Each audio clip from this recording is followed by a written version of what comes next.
NASA scientists have deduced that the recent spike in carbon dioxide CO2 levels over the last 2 years has been directly caused by one of the largest El Niños on record, which happened in 2015. The years 2015 and 2016 have seen the largest ever annual increase in atmospheric CO2 in over 2,000 years, and it was mostly from Earth's tropical regions.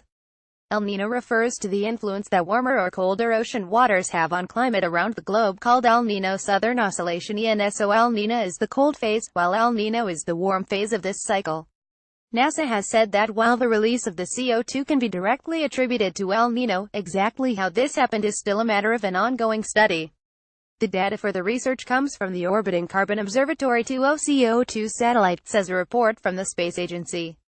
Studying 28 months of data from the OCO2, NASA scientists found that heat and droughts in the tropical regions of Africa, Indonesia, and South America were responsible for the surge in the release of atmospheric CO2. Junji Liu of NASA's Jet Propulsion Laboratory JPL, lead author of the study, said these three tropical regions release 2.5 gigatons, 1 gigaton, 1 billion ton more carbon into the atmosphere than they did in 2011. Our analysis shows this extra carbon dioxide explains the difference in atmospheric carbon dioxide growth rates between 2011 and the peak years of 201,516. OCO2 data allowed us to quantify how the net exchange of carbon between land and atmosphere in individual regions is affected during El Niño years. Data collected by OCO2 shows that carbon dioxide increases for the years 2015 and 2016 were 50% higher than the average increase observed in recent years. The National Oceanic and Atmospheric Administration's NOAA data also tallies with these findings, notes the report.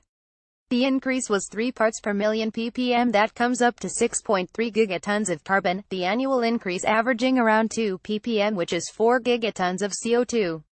It was noted that the numbers reached record levels in spite of emissions from humans not changing and remaining roughly the same during the 20,152,016 years.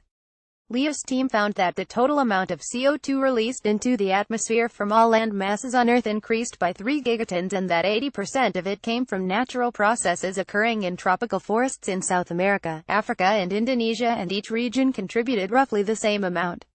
OCO2 Deputy Project Scientist Anne-Marie Eldering of JPL said the team's findings imply that if future climate brings more or longer droughts, as the last El Niño did, more carbon dioxide may remain in the atmosphere, leading to a tendency to further warm Earth.